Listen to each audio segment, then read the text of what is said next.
지난 주일날 제가 이 갈렙 설교를 하면서 몇 가지 질문에 대해서 결론을 못 내리고 설교를 마무리했습니다. 그 질문은 이것입니다. 갈렙이 모든 땅을 스스로 싸워서 점령해놓고 왜 기럇세벨 이 땅만큼은 대신 사람을 뽑아서 싸우게 했는가? 둘째, 아니 갈렙이 믿음의 사람이라면서요. 그런데 어떻게 세상 방식대로 딸을 승리자에게 상품으로 줄 수 있는가? 이게 과연 타당한가? 마지막으로 온니엘이라는 사람이 오늘 등장하는데, 이 온니엘은 이 갈렙의 후계자를 노리는 기회주의자가 아닌가? 이 세 가지 질문을 합니다. 사실 이 의문 제기는 제가 한 것이 아니라 현재 두 분의 신학자가 이런 문제 제기를 하였습니다. 이 다난 놀란 피올 교수라는 이 드류 대학교 진보주의 신학자인데, 이분은 들어보세요. 갈렙의 인생을 2막으로 이렇게 소개를 해요. 몇 막이요? 2막으로. 1막은 희생적이고 능동적인 개척자였다는 거예요. 이 산지를 내게 주소서 하면서 막 위험 지역이든 어디든 가리지 않고 싸우고 개척하고 직접 전투했다 이거예요. 그런데 이 인생 2막, 세월이 지나면서 계산적으로 수동적인 관리자가 됐다는 거예요. 그러니까 이 산지를 내게 주소서 했던 사람이 이제 이 기럇세벨을 누가 치겠느냐 하면서 그 위험한 지역을 회피한 거 아니냐. 그리고 타인의 노동력을 이용하고 더 큰 문제는, 아니 딸의 인권을 희생시켜가면서 이렇게 가부장적으로 해도 되는가, 이렇게 말합니다. 자, 피올 교수의 견해에 대해 여러분 어떻게 생각하세요? 그런가 하면은 애슐랜드 신학교의 이 비평주 신학자 중에 다니엘 호크라는 교수가 계세요. 이분은 이제 온니엘에 대해서 이렇게 소개를 해요. 온니엘이 여러분 굉장히 상황 판단이 이게 수를 읽기에 능숙한 기회주의자였다는 거예요. 그래서 온니엘의 의도가 뭐냐면 이 정략 결혼을 통해서 갈렙의 후계자가 되고 싶었다는 거예요. 더군다나 영토까지 준다고 하니 이게 얼마나 좋냐는 거예요. 이 다니엘 호크는 온니엘을 기회주의자로 봅니다. 여러분 어떻게 생각하세요? 한번 설명을 해보죠. 일단은 갈렙의 경우는 그런 오해를 받을 만한 소지가 좀 다분히 있는 것 같아요. 예를 들어 기럇세벨이라는 곳이 험지이긴 험지예요. 그러니 누구 시키려는 거 아닌가, 이런 오해를 받을 만하고, 아무리 좋게 생각하려고 해도 정략 결혼이라는 것은 역시 고대의 이 가부장적인 시스템만큼은 분명해요. 그러니 이 갈렙이 오해받기 딱 좋죠. 믿음의 사람이라며. 근데 막상 위기가 오자 세상 방법을 사용했구나, 이런 비판을 면하기가 어려운 건 사실이에요. 자, 그러나 성도 여러분, 제 얘기 좀 들어보세요. 이 기럇세벨이라는 지명을 제가 소개 좀 할 텐데, 여기에 대해 사실은 약간의 지식만 있었다면 이런 해석은 피할 수 있었을 거예요.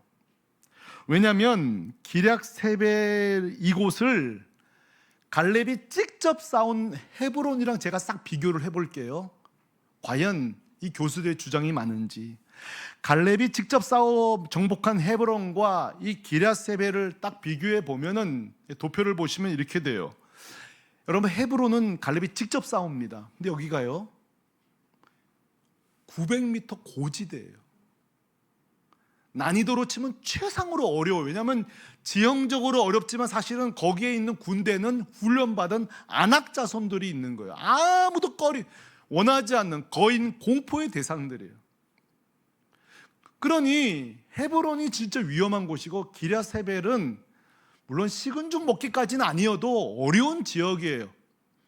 500m의 내외 구룡지로 광야 접경지인데, 다행스러운 건 여기는 훈련받지 않은 일반 가나안 거주민들이 있어요.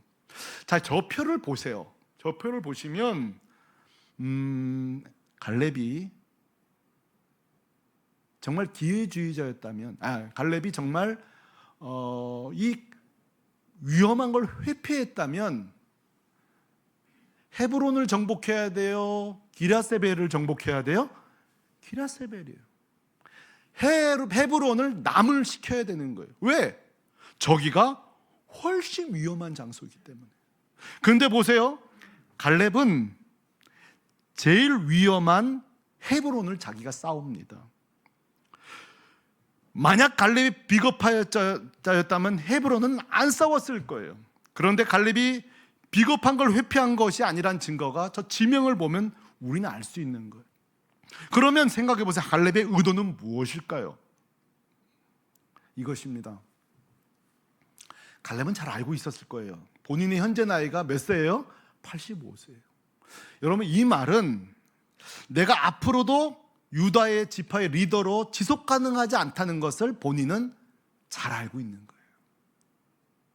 그렇다면은 갈렙에게는 지금 자기의 뒤를 이어 계속 이 싸움을 해나가야 될 자기 말고 누가 필요하죠? 새로운 뭐가 필요해요? 리더가 필요한 거예요. 새로운 리더를 발굴하는 게 필요한 거예요.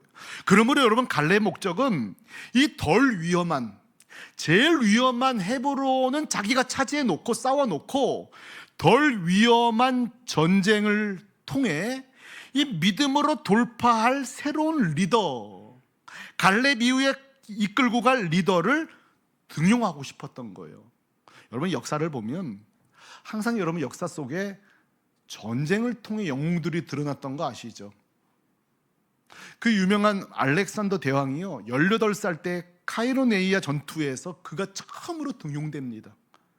이 전투가 알렉산더를 온 세상에 드러내는 사건이 돼요.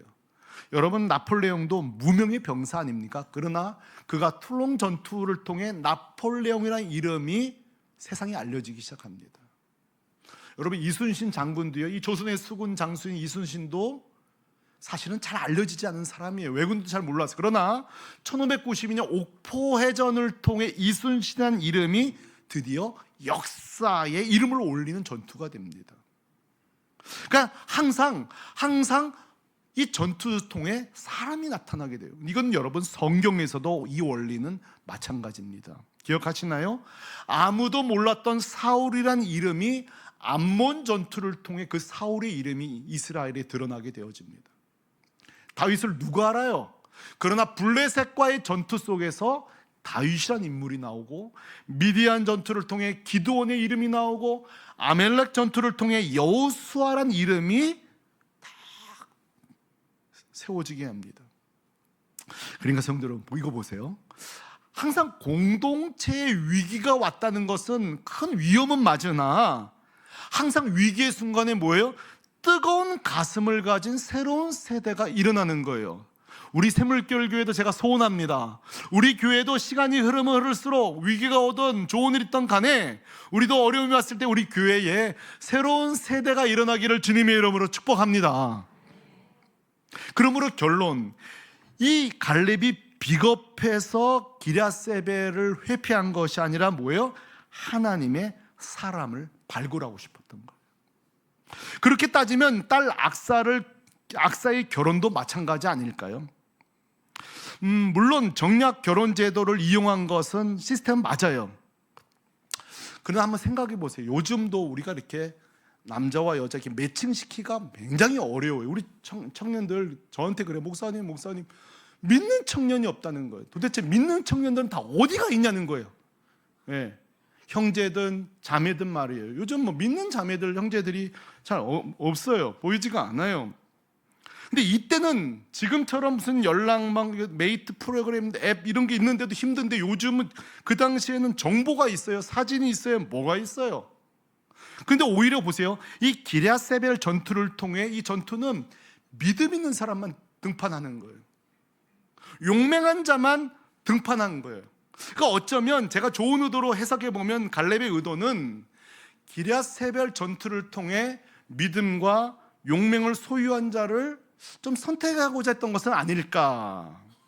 어쩌면 이 정략제도 시스템은 남아있지만 나름대로 합당한 사위 선발법을 생각했던 것은 아닐까 한번 제가 생각해 보는 거예요. 물론 제가 이렇게 설교해도 여기 중에 혹자는 그러실지 몰라요. 목사님, 저는요 아무리 그렇다 하더라도, 아무리 그렇게 좋게 설명하셔도 딸의 의사를 묻지 않고 결혼시킨 것은 전 동의할 수 없습니다. 여러분 계실 거예요. 저도 동의해요. 근데 제가 그 이상 설명하고 할 수는 없어요. 또 제가 그런 것도 아니고, 이거 지금 제가 그런 것도 아니잖아요. 그렇죠? 저의 제안은 이거예요. 나중에 천국 가서 갈렙에게 물어보자. 왜냐하면 지금 또 온니엘에 대해 제가 설교해야 된단 말이에요. 지금 온니엘도 급하단 말이에요. 자, 이제 풀어야 될 또 한 인물이 온니엘이에요. 온니엘을 다니엘 호크 교수가 이렇게 말했잖아요. 기회주의자라고. 여러분, 사람이 기회주의자인지 아닌지를 뭘 보냐면 그 사람이 그 일을 통해 혜택을 누리느냐 희생하느냐를 보면 되는 거예요. 기회주의자 특징은 혜택이 있는 곳에 결코 발을 들여놓지 않습니다. 이익이 있지 않으면 절대 그 일에 가담하지 않습니다. 근데 일단은 특혜는 좀 있어 보여요. 보니까 세 가지 있네요. 갈렙의 사위가 되는 거예요. 여러분, 갈렙의 사위가 된다는 건 추가적으로 따라오는 혜택이 뭐죠? 후계자가 되는 거예요. 나중에 제가 설명할 기회가 좀 있는지 모르겠습니다만 이 갈렙 지파는 좀 연구해 볼 필요가 있어요. 왜냐하면 그나스 사람이거든요. 그나스 사람. 이 그나스 사람에 대해서 찾아 들어가 보면은 정통 유다 지파가 아니에요. 제가 이것을 이제 나중에 설명해 드릴 이유는 의견이 분분하기 때문에 그렇긴 해요. 그러니까 보세요. 만약에 이 그나스 지파가 정통 유다 지파도 아니었다면 얼마나 좋은 찬스예요. 항상 내가 사실은 비주류인데 유다 지파 안에서 어떻게 보면 후계자가 되는 거예요. 기득권이 될 수 있는 좋은 찬스 아니겠어요? 그러니까 이제 온니엘이 기회주의자 아니었는가 이렇게 물을 수 있는 거예요. 그러면 저는 이제 한번 생각해 보는 거예요. 진짜 그 말이 맞을까? 온니엘이 정말 혜택을 바라고 이 컨테스트에 뛰어든 기회주의자였을까? 왜 이 도전에 응했을까? 찾아보니 본문 안에서 의도를 찾기는 참 어려웠어요. 오늘 16절부터 읽어보시면 왜 온니엘이 이 전투에 지원하게 되었는지 설명이 없어요. 그러니까 여기 이런 상황에서는 성경을 해석해 나가기는 좀 어려워요. 근데 이럴 경우 쓰는 성경 해석법이 하나 있습니다. 그것은 온니엘이 어떤 사람인지 우리는 지금 알 수가 없지만 이렇게 해보는 거죠. 온니엘의 이전의 삶을 한번 우리가 찾아보는 거예요. 어떤 사람이었는지. 그렇잖아요? 그리고 온니엘이 이 사건 이후 어떻게 살았는지를 한번 우리가 성경에 있다면 찾아보는 일이에요. 왜 그러냐면 인간의 됨됨이는요, 그가 살아온 일상에서 다 묻어나 있기 때문이에요. 또 앞으로 살아갈 그 인생을 잘 추적해 보면 그 사람의 됨됨이를 감출 수 있어요, 없어요? 없어요. 다시 말해서 그 사람이 그동안 어떻게 살아왔는가 성경의 자료를 찾아보고 끝을 보면 돼요. 끝을 보면. 히브리서 11장 7절 보면 이렇게 말했어요. 그 사람이 이단인지 아닌지 어떻게 알 수 있느냐?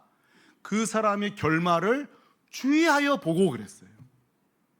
항상 사람의 끝을 보면 돼요. 끝을. 그러면 되는 거예요. 저는 지난 교회에서 좀 제법 유명한 목사님들, 유명한 강사들을 접할 기회가 제법 있었어요. 접대를 해야 되고 같이 식사도 해야 되고 뭐 신기한 거예요. 방송에서 보던 분을 이렇게 같이 밥 먹고 그러니까. 근데 이래요. 어떤 분은 소문보다 훨씬 좋았어요. 소문에는 좀 이러이러던데 만나서 해보니 너무 좋았어요. 반대로 어떤 분은 소문보다 훨씬 별로였어요. 그걸 제가 뭘 보고 알 수 있느냐? 약자를 대하는 태도, 가족을 대하는 태도를 보면 알 수 있는 거예요. 제가 있는데도 자기 가족에게 이렇게 선을 넘는 표현들을 이렇게 하세요. 제가 무슨 생각하냐면, 오늘 저를 처음 만나는데, 그러면 집에서는 얼마나 더 심하다는 얘기예요? 자, 이 약한 사람에 대해서 하는 행동을 보니까 깜짝 놀래요.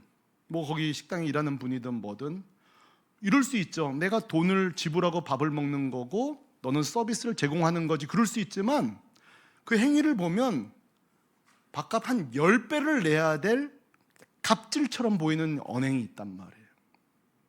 자, 제가 방송에서 또는 유명하다고 해서 만났는데 숨길 수 없는 일상을 저한테 노출시키는 거예요. 이게 감출 수가 없는 거예요.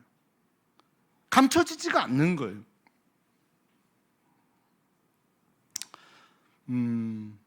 가끔 그런 생각을 해봐요. 요즘 정치인이든 사회 기업가든 목사님이든 끝이 안 좋은 분들이 너무 많아요. 그럼 제가 질문해 볼게요.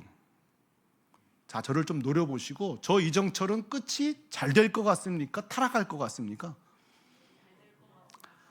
정답 말고요. 자, 그렇게 말하기 쉽지 않아요. 제가 타락할런지 그대로 성장할런지 사실 말하기 쉽지 않아요.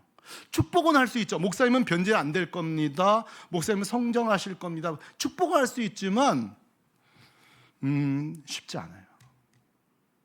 자, 이 질문을 여러분에게 해보세요. 내가 장로, 권사, 안수, 집사로 나는 이 교회 있는 동안 계속 성장할 것인지 아니면 쇠퇴할 것인지 한번 질문해 보세요. 대답하기 쉽지 않아요. 말하기 쉽지 않아요. 근데 최근에 말할 수 있는 방법을 제가 알게 됐어요. 저는 제가 앞으로 타락할런지 성장할런지 제가 알 수 있는 방법을 하나 찾아냈어요. 알려드려 말어. 제가 타락할런지 안 될런지 알 수 있는 방법이라니까요. 제 방법이 아니라 요한복음 15장의 예수님의 방법이에요. 예수님이 요한복음 15장에 뭐라고 하시는 거 아니? 갑자기 포도나무 비유를 말씀하시며 알 수 있대요. 저 사람이 타락할런지 성장할런지. 예수님이 뭐라고 하시는 거 아니? 나는 포도나무요 너희는 가지니. 너가 내 안에 내가 너 안에. 이걸 또 뒤에 추가 설명하기를 내 말이 너희 안에 너가 내 안에 있으면, 한마디로 예수님께 이 사람이 계속 붙어 있으면 성장할 거래요. 그러나 그 가지가 떨어지는 순간에 사람에게 밟히고 불태워질 거래요. 그러므로 여러분 알 수 있어요. 여러분이 저를 보고 알 수 있어요. 저를 뭘 봐야 되냐면, 제가 타락할는지 안 될는지 이렇게 육안으로만 안 보이지만 제 방에 들어오셔서 제 큐티책을 보세요. 요즘 큐티 열심히 하고 있네, 말씀 보고 있네, 제가 주님께 붙어있고 새벽에 아버지가 목사님 기도하고 계시네. 제가 주님께 붙어있는 한 저는 성장할 것입니다. 그러나 제 방 비밀번호가 3940이니까 들어오세요. 들어와서 열어봐. 큐티 요즘 안 해? 요즘 기도도 안 하시는 것 같고. 저는 반드시 타락할 것입니다. 그러니까 성도 여러분, 유명인이 타락했다고 호들갑 떨지 마세요. 난 이렇게 해석해요. 주님께 떨어졌었구나. 주님께 떨어져 있는 거예요. 이거 증후도 있을걸요. 아마 증후도 있을걸요. 그 아내가 뭐라고 하든지 다 증후가 있을걸요. 사람이 타락할런지 유지될런지는 나는 볼 수 있다. 왜? 주님 말씀하신 대로 우리가 주님께 붙어 있고, 그러므로 아무도 장담 못하지만 볼 수 있어요. 저와 여러분은 알아요. 내가 지금 주님께 붙어 있는지. 그러므로 성도 여러분, 서로 확인해줘요. 제 방에 들어와서 제 큐티책을 보러 오시되 자기 것도 갖고 와요. 자기 것도. 서로 한번 보실까요? 서로 보시죠. 목사님 나보다 이틀 덜 하셨네요. 서로 저를 체크하려고도 하지만 여러분 자신도. 자, 온니엘을 해석하는 방식이 뭐냐? 온니엘이 어떻게 살아왔고 앞으로 어떻게 살아갈 건지 한번 보자는 건데, 유감스럽게도 과거에 살아온 정보가 오늘 없었어요. 온니엘이 그 전에 어떻게 살았는지. 그러나 다행스러운 것은 이후에 온니엘이 어떻게 살았는지 자료를 찾았다 이거예요. 그게 말씀이 사사기 3장에 등장해요. 자, 사사기 3장을 볼 때에, 사사기 3장은 여러분 저 앞에 보세요. 여호수아 지금 15장을 오늘 보고 있잖아요. 사사기 3장은 시간이 많이 흘렀어요. 적어도 20년에서 40년이 흘렀어요. 이렇게 말한 이유는 어떤 신학자는 사사기 3장이 20년 뒤다, 어떤 분은 40년 뒤다. 그래서 난 싸울 필요 없다, 30년으로 합시다. 우리는 30년쯤 지났다고. 어쨌든 많이 흐른 거예요 지금 세월이. 그럼 우리는 보자고요. 온니엘이 기회주의자였다면 30년이 지난 지금도 그 꼴로 살고 있을 거예요. 그럼 증거를 제가 내놓겠습니다. 자, 사사기 3장 7절부터 몇 절이에요? 11절까지 우리 다 같이 읽겠습니다. 다 추적하세요. 온니엘이 이후의 삶이 어떤지. 시작. 이스라엘 자손이 여호와의 목전에 악을 행하여 자기의 하나님 여호와를 잊어버리고 바알들과 아세라들을 섬긴지라.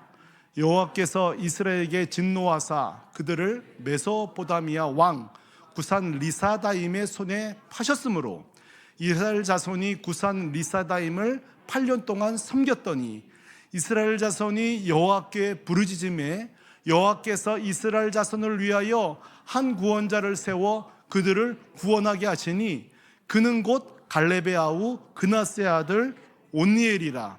계속 여호와의 영이 그에게 임하셨으므로 그가 이스라엘의 사사가 되어 나가서 싸울 때에 여호와께서 메소포다미아 왕 구산 리사다임을 그의 손에 넘겨주심에 온니엘의 손이 구산 리사다임을 이기니라.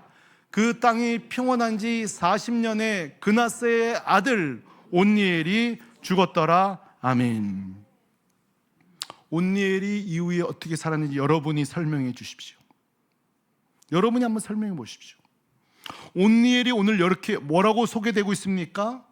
모두가 우상 숭배하여서 심판받고 고통당할 때에 이스라엘 백성은 부르짖어 우리를 살려달라고. 이때에 응답으로 세우신 사사기의 첫 번째 사사가 누구예요?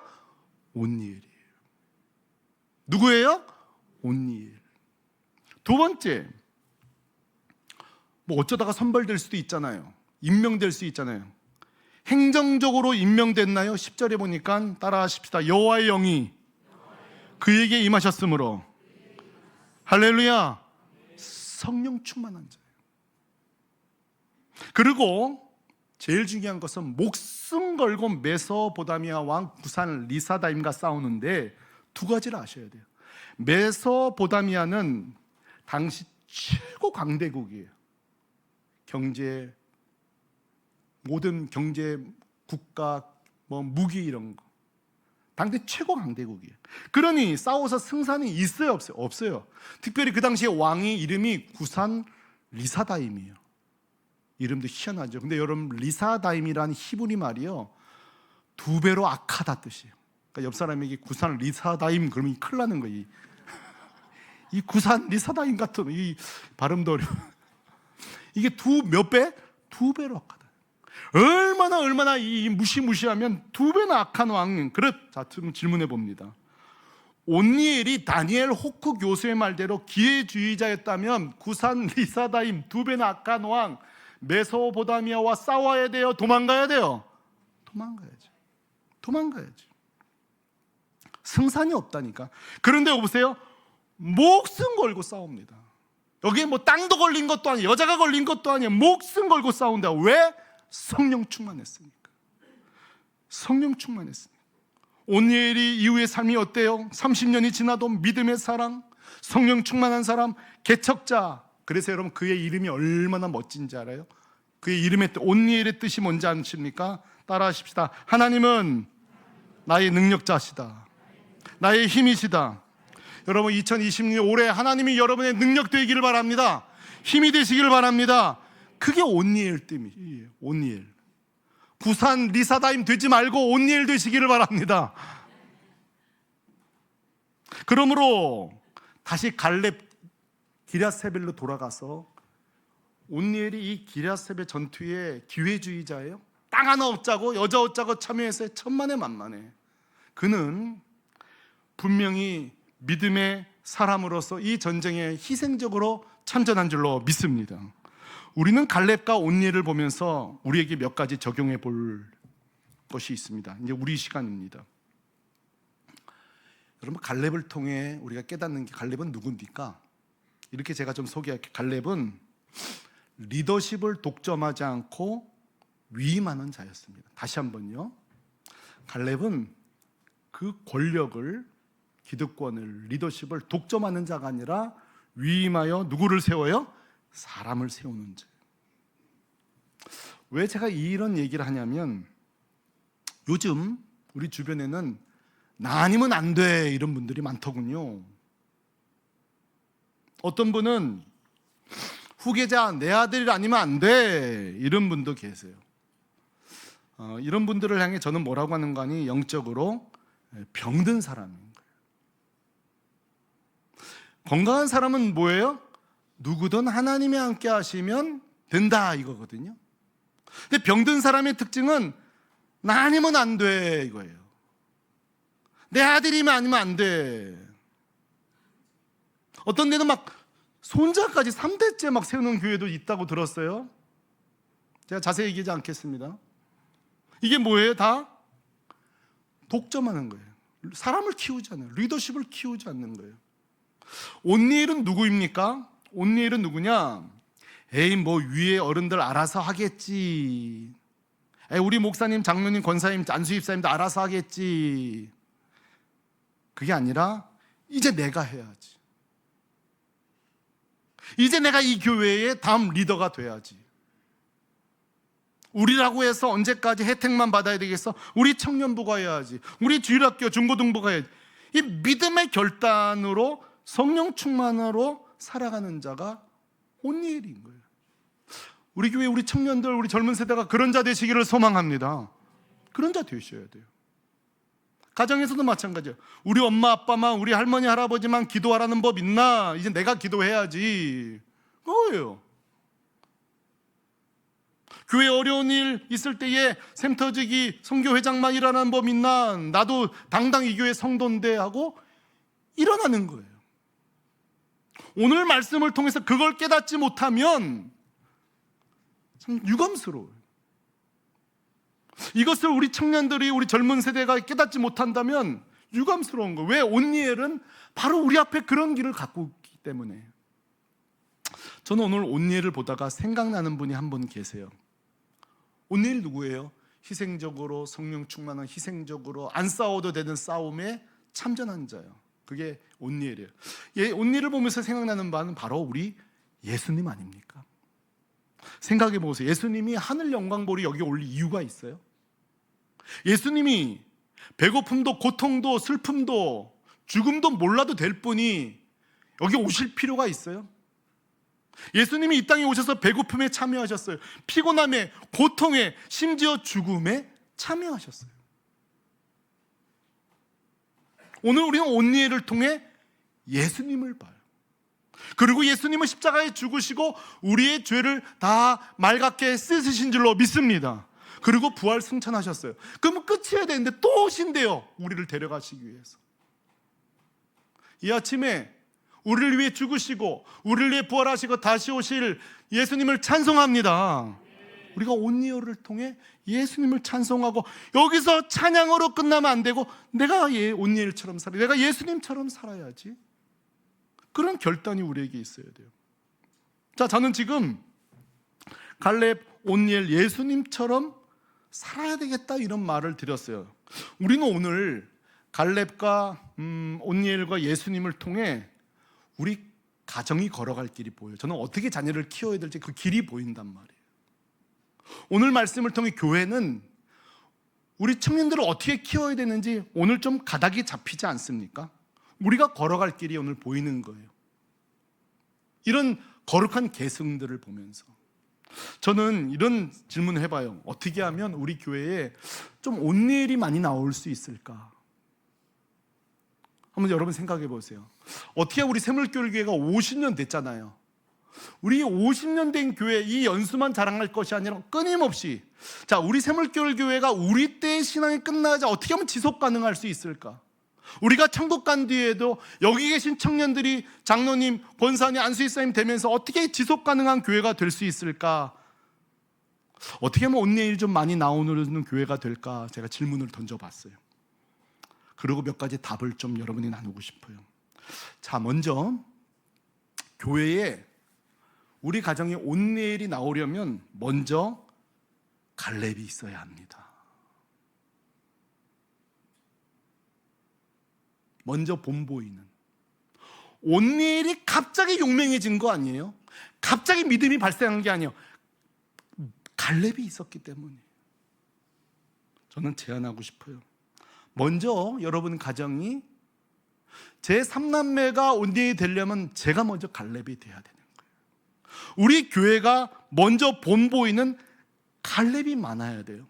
목사로서, 직분자로서, 샘터지기로서 우리가 먼저 이 산지를 내게 주셔서 막 선봉했으면서 전도하는 걸 보여주고, 얘들아, 청년부 너희도 봤지? 전도는 이렇게 하는 거야. 야, 교회가 어려울 땐 이렇게 하는 거야. 기도는 이렇게 하는 거야 하고 우리가 깃발을 들고 먼저 막 달려가야, 저 장로님처럼 해야 되는 거구나, 저 권사님처럼 해야 되는 거구나 하고 그 뒤이어 온니엘이 우리 교회에 나올 줄로 믿습니다. 그러므로 샘물교회 성도 여러분, 온니엘이 달라고 기도하지 전에 저와 여러분이 본보이는 갈렙이 되려고 애쓰시기를 축복합니다. 둘째로 어떻게 하면 온니엘이 많이 나올 수 있을까? 그들에게 기회를 주는 교회가 돼야 돼요. 청년들은 그냥 잘 먹이고 잘 도와주면요, 저는 동의하지 않습니다. 청년들이 일할 수 있게 해줘야 돼요.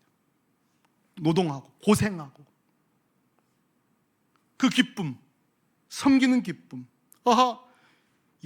그동안 교회 청소할 때 어른들이 나는 안 나왔었는데 나와보니 이렇게 고생하셔서 깨끗한 성전이 유지되었던 거였구나. 그 기쁨, 청소된 예배당에 오는 기쁨도 있지만 그 전에 내가 이 교회를 청소하고 섬기고 헌금하고 헌신하고, 온니엘의 기회를 주는 교회, 온니엘이 될 수 있도록 우리 교회 온니엘을 세우는 방법이 우리 교회에 있습니다. 여러분 보세요. 우리 교회는 누구든지 1인 1사역 할 수 있습니다. 누구든지 그 사역을 할 수 있어요. 지원해서. 두 번째로 여러분, 이번에 샘터지기가 5분이 더 세워져요. 임명식을 주일날 2부 예배 때 할 겁니다. 자, 새로운 샘터지기 자꾸 세우는 거예요. 이번에 몇 분의 베테랑 우리 샘터지기 좀 잠시 샘터가 개척될 때까지 쉬는 건 아니에요. 또 신방사역으로 좀 주일날 바꿀 수 있게 되었어요. 왜? 새로운 온니엘이 세워졌기 때문에.